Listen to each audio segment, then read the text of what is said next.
The one-horse trope. This is a video on how to write the one-horse trope realistically. Honestly, I didn't even know this was a thing until I heard romance readers complaining about it on TikTok. As a writer, I often deliberately criticize social mores, particularly those aimed at judging others based on what they look like, sound like, or any other feature over which people have no real control. Yet, this creator does an excellent job of illustrating the problem with the one-horse trope. Have a listen. So the girl is sitting in the front, right? I haven't drawn the reins yet because I'm going to talk about that in a minute. Now, saddles throughout the course of history, this is a terribly drawn Western saddle, which is what I used to ride.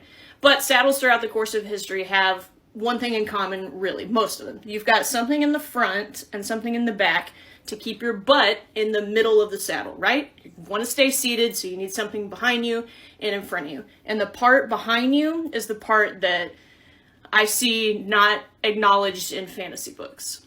Okay, so we have the guy sitting behind her. Just go along with it, okay? Now, this part that's like a little lip in the back keeps the person that is riding on the butt of the horse from being right up against the person that's in the saddle. And a lot of times in fantasy books we talk about, or I see, you know, the guy is pressed right up against her, and usually if he gets like excited, or you know what I mean, she can feel something back there. That's not really gonna happen. Okay, I've ridden the one-horse thing too, except in my case it was a mule. But having been in a saddle before, I understood that getting cozy with a woman on horseback was not practical. So I didn't include a saddle. This is the one-mule scene in my first novel, The Edge of Justice. "Are you ready?" the young soldier asked. She nodded, glad to hear his voice again, wondering why he suddenly seemed so unsure of himself. "The place we're going, is it far?" "No," he replied, finding her attention a relief, "but we don't have time to walk. Have you ever ridden a mule?" Brenna shook her head. "Only horses."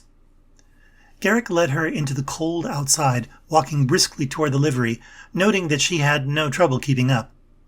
Mules don't spook as easily. They're also sure-footed and not afraid of heights. Brenna waited as he vanished into the dark stable. She felt a little uncomfortable when he reappeared with only a single animal with a back blanket and no saddle, irrationally worried that he might take advantage of close proximity in a way that she was not ready to handle. I remember what I was thinking while writing this. The point is not that Brenna is a bosomy woman and therefore being put into a fan service situation. Rather, this scene represents the first time she's been all alone with Garrick.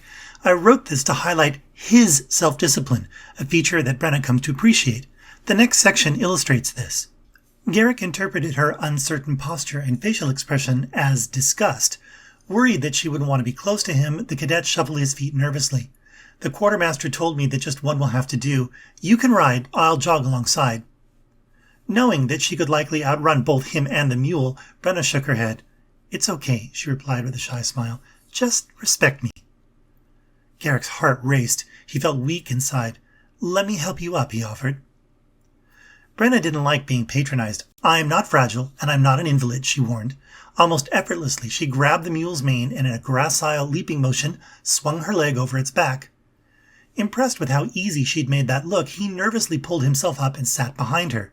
In silence, the two rode past the inn's proud gate and turned northward along the windswept Ceridon Road. Tension rose as she worried that he'd let his hands wander to her breasts once they were alone. Other men she'd known could hardly wait for an opportunity like this, but Garrick constrained his obvious desire. Favorably impressed by his restrained conduct, the young woman smiled, savoring the passing moments in silence, grateful for his self-control. That's my take on the one-horse trope. While Garrick is clearly smitten with Brenna, in her eyes, he's handsome, strong, intelligent, and protective. But the most important attribute she discovers early in their relationship is that she's safe in his company. If you find this dynamic intriguing, their story continues. You can savor the deepening love between them for well over 1,000,000 words.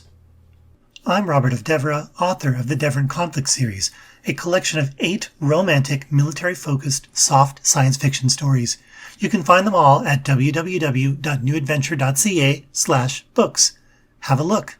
What have you got to lose?